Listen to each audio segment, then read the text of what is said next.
هنفترض إن في 2 طلاب، الطالب أ والطالب ب.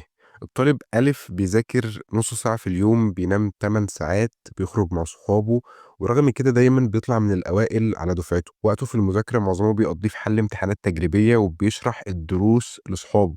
طالب ب بيذاكر 4، 5، 6 ساعات في اليوم، ما بينامش كويس، ما بيخرجش مع صحابه، وبرغم كده بيصارع علشان يجيب مقبول حتى. دفاتره وكتب كلها مليانة ألوان وهايلايتر، وبيفضل يعيد قراءة نفس الفصل كل مرة كأنها أول مرة. طيب إيه الفرق بين الطالب أ والطالب ب؟ أكيد مش الذكاء ولا الإرادة ولا حتى الحظ. الفرق في الطريقة مش في المدة. بس قبل ما نبدأ عايزك تقيم طريقتك في المذاكرة من 1 ل10. قيمت؟ جميل. خلينا نشوف في آخر الفيديو لو الرقم ده هيفضل زي ما هو. أنا فاكر ليلة غيّرت حياتي. كنت في أوضتي وكنت في الكلية ساعتها، كنت شارب كمية قهوة كبيرة جدًا والكتب مفتوحة قدّامي، دماغي على آخرها. كانت الساعة 3:00 وكان بقى لي 12 ساعة باذاكر psychology، علم نفس.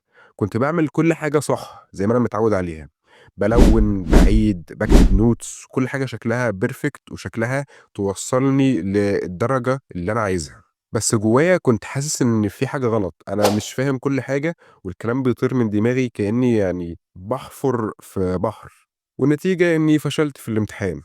آه والله فشلت. بس الليلة دي غيّرتني، مش علشان سقطت في المادة، بس عشان عرفت إني ما كنتش باذاكر صح. خلّينا نتكلم عن خدعة الإنتاجية الوهمية اللي كلنا بنقع فيها. إنك تفضل تلوّن في الكتاب وكإنه لوحة فنية، وتعيد نفس الفقرة عشان تحفظها عن ظهر غيب. تكتب notes وفي الآخر ما تبُصّش عليها. بنفتكر إننا كل ما نقضّي وقت أكتر يبقى إحنا بنذاكر أحسن، وده مش حقيقي. لإن أنت ممكن تذاكر 5، 6 ساعات وتستفيد بنُص ساعة منهم بس. لأن دماغك مش سفنجة ب بت بتسحب وبتحتفظ بالمعلومات. دماغك عبارة عن عضلة، هي محتاجة تدريب وراحة وذكاء. والمعادلة الصح للمذاكرة هي إن التعلم الحقيقي بيساوي كمية المعلومات في معدل التذكُّر. يعني لو واحد ذاكر 5 ساعات وفاكر 10% من اللي هو ذاكره، فزيه زي واحد ذاكر ساعة واحدة وفاكر 50% من اللي هو ذاكره. بس الفرق إن الأول ضيّع وقت زيادة، والمفاجأة إنك ممكن تذاكر أقل وتجيب درجات أعلى.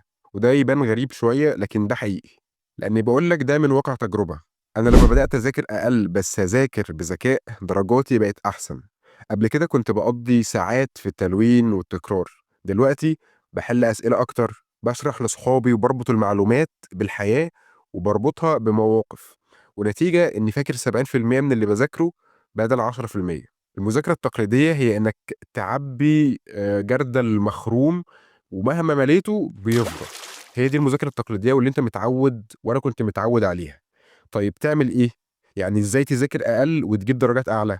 ببساطة إنك تمشي على نظام بسيط وفعّال، وهو نفس النظام اللي حوّلني من طالب عادي لطالب اتخرّج بامتياز. هو مش امتياز أوي لكن كان جيد جدًا مع مرتبة الشرف، وده أقرب للامتياز. والنظام اللي أنا اتخذته واعتمدت عليه في المذاكرة في آخر سنتين في الكلية هو عبارة عن 6 خطوات هاشرحهم لك دلوقتي. الخطوة الأولى هي إنك تقسّم المذاكرة لجلسات قصيّرة، 30 دقيقة ل60 دقيقة بحد أقصى. يعني بدل ما تقعد تذاكر 3 أو 4 ساعات ورا بعض لحد ما دماغك تسخن وتفصل، قسّم وقتك لمذاكرة مركّزة، كل جلسة مدتها من نُص ساعة لساعة بحد أقصى، وبين كل جلسة والتانية خُد راحة من 5 ل10 دقايق. في ال5 10 دقايق دول اشرب مَيّة، حرّك جسمك، خُد نَفَس عميق وارجع ذاكر تاني. طيب ليه تعمل ده؟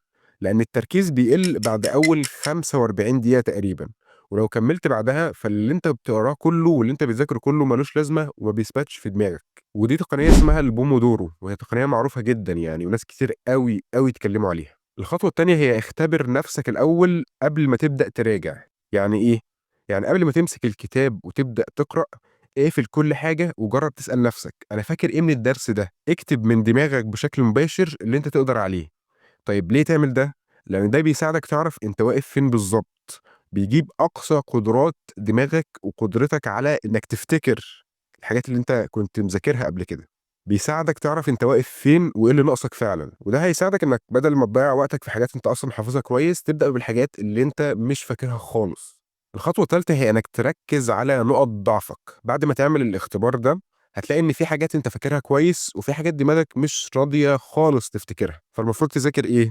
إنك تركّز على اللي صعب عليك، يعني حوّل وقت المذاكرة من مراجعة عشوائية لإنك تصلّح وتشتغل على نقاط الضعف، ودي اسمها المذاكرة الذكية الsmart study. الخطوة الرابعة هي إنك تذاكر بنشاط مش بكسل.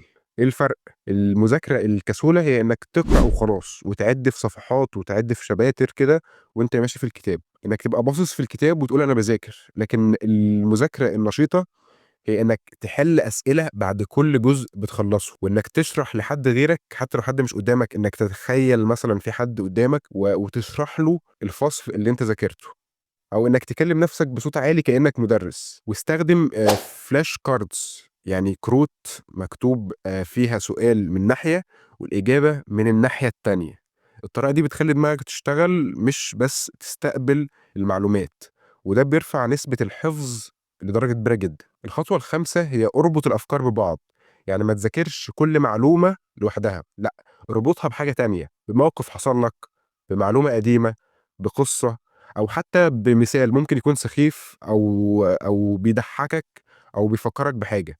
المُخ بيحب العلاقات مش المعلومات المنفصلة، فكل ما تبني شبكة ترابط مع المعلومات دي، كل ما سهّلت على نَفْسك إنّك تفتكر. الخطوة السادسة هي إنّك تراجع بسرعة قبل النوم، قبل ما تحُط دماغك على المخدة راجع المعلومات الأساسية اللي أنت ذاكرتها النهارده. مش لازم تقعد ساعة يعني تفتكر أو تراجع، لكن 10 دقايق كفاية جدًا. طيب ليه تعمل ده؟ علشان دماغك أثناء النوم بيعمل حاجة اسمها ترسيخ الذاكرة، وكل اللي أنت بتراجعه قبل ما تنام احتمال كبير جدًا إنه يثبت بنسبة أعلى. وخلّيني أدّيك نصيحة جانبية وهي إنك تخلّي عندك نظام مذاكرة مش مزاج للمذاكرة، يعني ما تذاكرش لمّا تحس إن أنت فايق، لكن اعمل روتين ثابت يكون في نفس الوقت، في نفس المكان، بأقل مشتتات ممكنة. الموضوع مش إنك تذاكر أكتر، الموضوع إنك تذاكر صح. استخدم عقلك كإنك بتدرّب عضلة، لأن العقل هو عبارة عن عضلة فعلًا، كل ما درّبتها أكتر، كل ما بقت أقوى أكتر. ادّي له التمارين الصح في الوقت الصح وبالطريقة اللي تجيب معاه نتيجة. ولمّا تعمل كده هتتفاجئ إنك مش بس بتجيب درجات أعلى، ده كمان بقى عندك وقت لنفسك ولأصحابك وإنك تريّح أكتر. دلوقتي عايزك ترجع للرقم اللي أنت قيّمت بيه طريقتك في المذاكرة. هل شايف إن فعلًا الرقم ده هو أقصى حاجة ممكن توصل لها، والّا ممكن يعلى بعد ما تطبّق ال6 خطوات دول؟ لو لأ، فده أول دليل إنك جاهز تطوّر من نفسك ومن طريقتك في المذاكرة. عايز أنصحك كمان إنك تتفرّج على الفيديو بتاع التركيز الخارق، اللي هو بيتكلم عن حالة التدفق أو الflow state، واللي باشرح فيها إزاي توصل لأعلى نسبة تركيز وانغماس في الحاجة اللي أنت بتعملها عشان تطلع منها بأكبر نتيجة ممكنة. طبعًا مش هازوّد الفيديو ده عن كده، عايزك تستناني في الفيديو اللي جاي وما تنساش، الذكي مش اللي بيتعب أكتر، الذكي هو اللي بيتعب بذكاء. أشوفك الفيديو اللي جاي، سلام.